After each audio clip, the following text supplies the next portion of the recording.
A warm welcome to you here on TV News Hour, this hour on TV Sapiencia. The top stories today.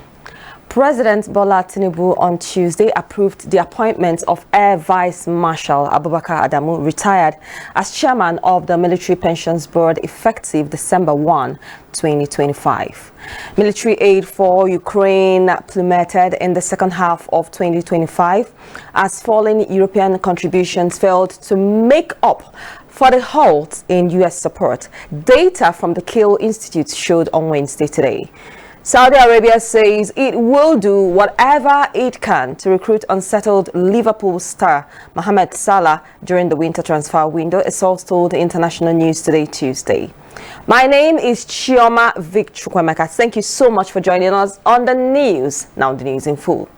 President Bola Tinubu on Tuesday approved the appointment of Air Vice Marshal Abubakar Adamu, retired as chairman of the Military Pensions Board effective December 1, 2025. According to a statement issued by the Director of Information and Public Relations in the Office of the Secretary to the Government of the Federation, Shegu Imo, the appointment is part of the federal government's efforts to improve transparency, accountability, and efficiency in the administration of military pensions.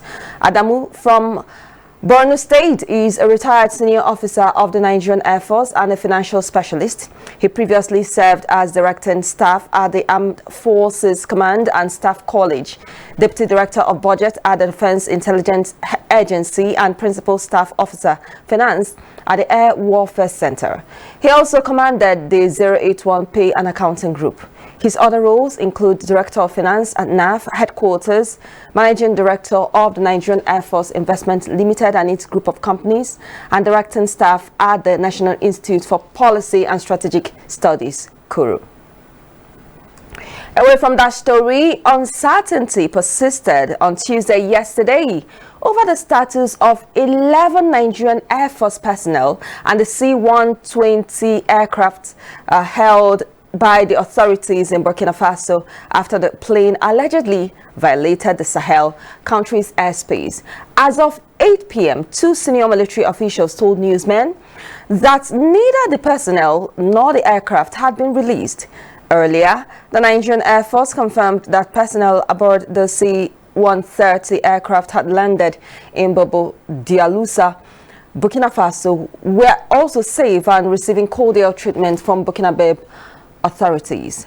The aircraft, which was on a ferry mission to Portugal, made a precautionary landing after the crew detected a technical concern shortly after taking off from Lagos on December 8, 2025.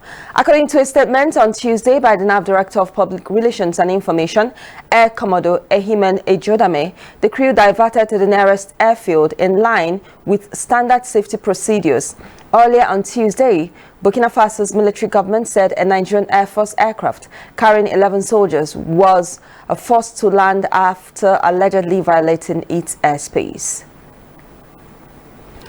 Following the spate of kidnappings and other violent crimes along the Owerri-Aba Expressway, the Imo State government has sealed a mortuary and hotel in Umuhu in Ngobala local government area for alleged involvement.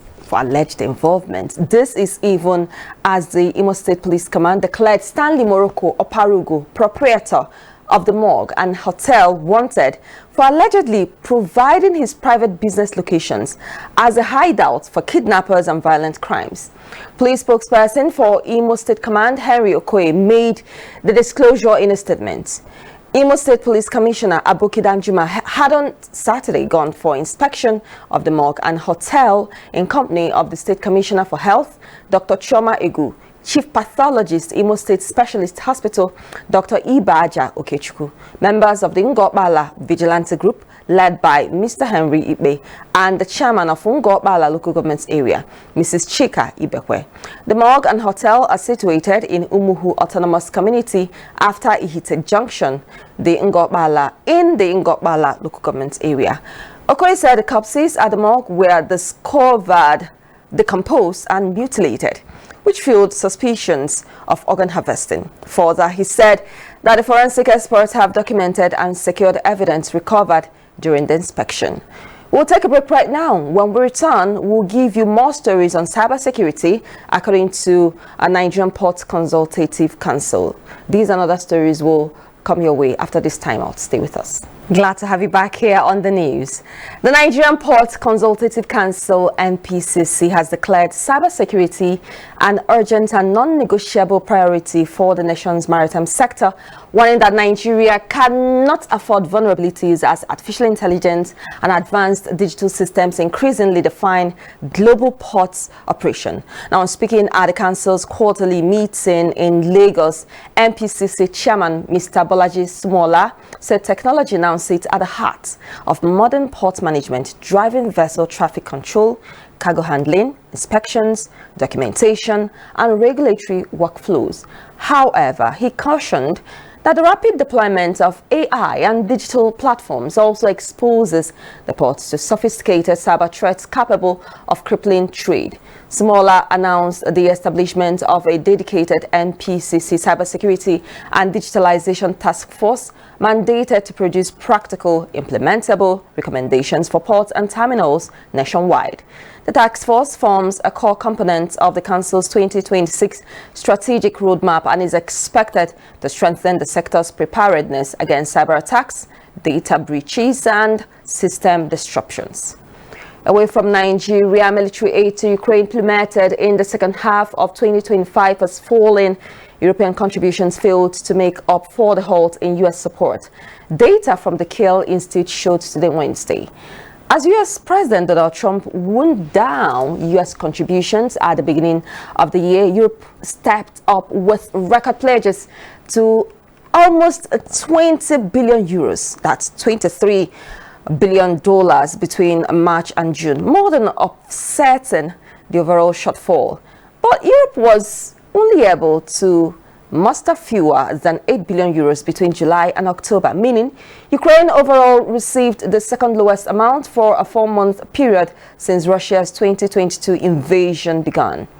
The overall total for the first 10 months of 2025 stands at 32.5 billion euros, meaning an additional 9.1 billion euros would be needed by the end of the year to maintain the 41.6 billion euros annual average from 2022 to 2024. And finally, in sports, Saudi Arabia says it will do whatever it can to recruit unsettled Liverpool star Mohamed Salah during the winter transfer window, a source told International News on Tuesday. The source said the wealthy Gulf monarchy wanted to sign the Egyptian winger in January during the next transfer window to join stars such as Cristiano Ronaldo in Saudi Arabia. PIF holds a 75% share in Al Hilal, Al Nasri, Al Ahili, and Al Ittihad. But the source said it was not alone in wanting the Arab world's biggest football star. Ronaldo plays for Al Nasri. Salah's former Liverpool teammate Darwin Nunez is at Al Hilal. Another former Premier League player of the season, N'Golo Kante, is at Al Ittihad. But Salah is the biggest football star from an Arab country. Salah said after he was an unused substitute in the 3-3 draw with Leeds on Sunday that he felt like he had been thrown under the bus by Liverpool and no longer had a relationship with manager and Slot.